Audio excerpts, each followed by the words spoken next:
महाकुंभ 2025 प्रयागराज का मेला इस समय अपने पूर्ण चरम पर है। उत्तर प्रदेश की इस पवित्र नगरी में देश विदेश से आए करोड़ों श्रद्धालु आस्था और विश्वास के इस महापर्व पर संगम में डुबकी लगाकर अपने जीवन को पवित्र कर रहे हैं। सदियों से महाकुंभ भारतीय संस्कृति और सभ्यता का प्रतीक रहा है।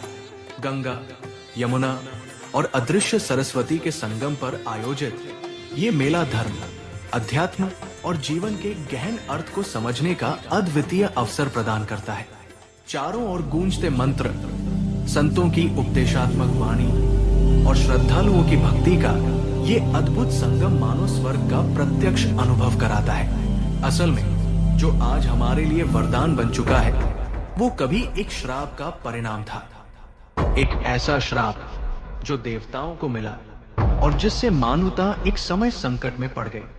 लेकिन समय के साथ वही श्राप मानव समुदाय के लिए एक अनुपम वरदान साबित हुआ। कुंभ उत्सव की ये परंपरा, जिसकी जड़ें देवलोक से जुड़ी है, वास्तव में एक ऋषि के श्राप से उत्पन्न हुई थी। स्कंद पुराण में इस कथा का वर्णन मिलता है, जिसके अनुसार स्वर्ग की राजधानी अमरावती सभी प्रकार के सुखों और समृद्धि से भरपूर थी। अमरावती का स्वर्ग नाम इसीलिए सार्थक माना जाता था क्योंकि वहां देवताओं को हर प्रकार का आनंद और शांति प्राप्त होती थी। देवताओं ने असुरों के साथ हुए लंबे और कठिन देवासुर संग्राम में विजय प्राप्त की थी। इस महान जीत के कारण देवता अब भयमुक्त होकर स्वर्ग में आनंदित जीवन व्यतीत कर रहे थे, क्योंकि उन्हें किसी भी शत्रु का भय नहीं था। कुल मिलाकर स्वर्ग में ऐसा वातावरण था जो किसी का भी मन मोह ले। वहां बहने वाली ठंडी और सुगंधित हवा में फूलों की मधुर गंध खुली हुई थी। हर दिशा से नया और अनोखा संगीत सुनाई देता था, जो आत्मा को शांति और आनंद से भर देता। ये संगीत इतना मोहक था कि कभी-कभी गंधर्व भी अपनी स्वरल लहरियों को विराम देकर इस प्राकृतिक संगीत में खो जाते। इस मनोहारी माहौल का प्रभाव इतना गहरा था कि देवताओं ने भी धीरे धीरे अपने कर्तव्यों से मुंह मोड़ लिया और आमोद प्रमोद में रमने लगे। उनके अधिपति इंद्र तो भोग विलास में इतने लीन हो गए कि उन्हें संसार के प्रति अपने दायित्वों का भान ही नहीं रहा। स्वर्ग का ये अद्भुत दृश्य, जहां प्रकृति और संगीत का अद्वितीय संगम था, सभी को अपने में समेट लेता और उन्हें उनके कर्मों से दूर ले जाता। वो गंधर्वों से दिन के 8 पहर नए नए राग सुनते और सोमरस के मद में चूर रहते थे।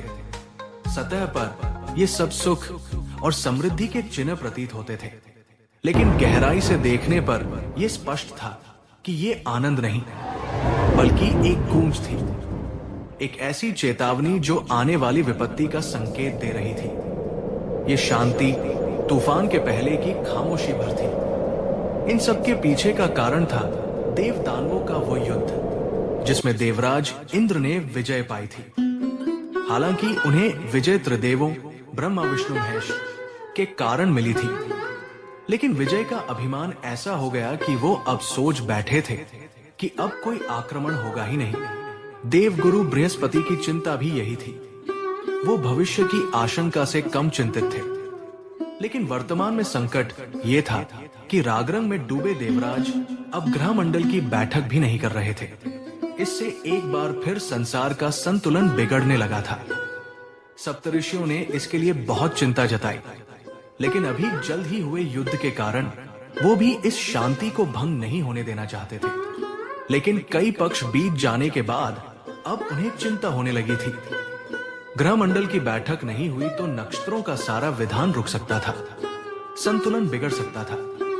इस चिंता को दूर करने के लिए देवराज इंद्र से बैठक बुलाने का अनुरोध करने ऋषि दुर्वासा सप्तऋषियों के प्रतिनिधि बनकर देवलोक की ओर बढ़े। ऋषि दुर्वासा को इंद्र के अभिमान का अंदाजा तो था, लेकिन फिर भी वो सोच रहे थे कि यदि देवराज को इस संकट से अवगत कराया जाए तो वो इस संकट की स्थिति को जरूर समझ लेंगे। जब ऋषि दुर्वासा देवराज को समझाने चले तो रास्ते में उनकी मुलाकात देवर्षि नारद से हो गई। देवर्षि नारद के हाथ में बैजंती पुष्पों की माला थी। जिसकी सुगंध तीनों लोकों तक फैलती थी और दिव्य ऐसी कि पहनने वाले को सम्मोहित कर देती थी। नारद मुनि ने उनके कार्य को महान बताते हुए माला उन्हें भेंट कर दी। ऋषि दुर्वासा ने इस माला को रख लिया और सोचा कि देवराज इंद्र को ये माला भेंट कर देंगे। ऋषि ने सोचा कि इंद्र अगर उनकी बात न भी समझे तो भी इस दुर्लभ उपहार से उन पर उनकी बात सुनने का एक दबाव जरूर पड़ेगा। इन्हीं बातों को सोचते गुनते ऋषि देवलोक की पहुंच गए। देवलोक पहुंचे दुर्वासा को प्रारंभ से ही अनिष्ट की आशंका लगने लगी। वो इंद्र के मन में जगे अभिमान को समझ गए थे। द्वारपाल के सूचना दिए जाने के बाद भी वो अभी तक उन्हें स्वागत सहित सभा में ले जाने नहीं पहुंचे थे। ऋषि ने इन बात को बहुत छोटा मानकर ऐसे विचारों से झटक दिया।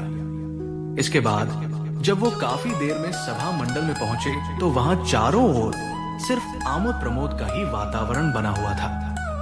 देवराज ने दुर्वासा ऋषि को औपचारिकता वश प्रणाम ही किया।